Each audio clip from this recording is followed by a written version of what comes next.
Three niches perfect for VA starters will allow you to start with minimal training. Number 1, admin support.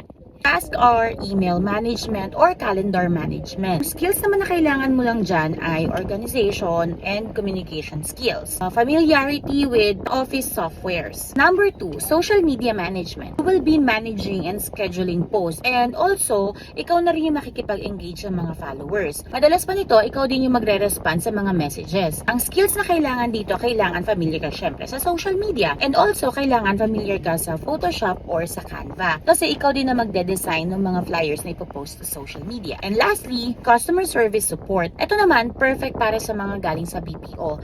Magre-receive ka ng mga calls which is ginagawa naman sa BPO na. And ang task dito, syempre inbound and outbound, email, chat support, phone management, or ticket management. Ang skills na kailangan dito, syempre, mahabang pasensya kasi gaya ng sa call center, iba rin naman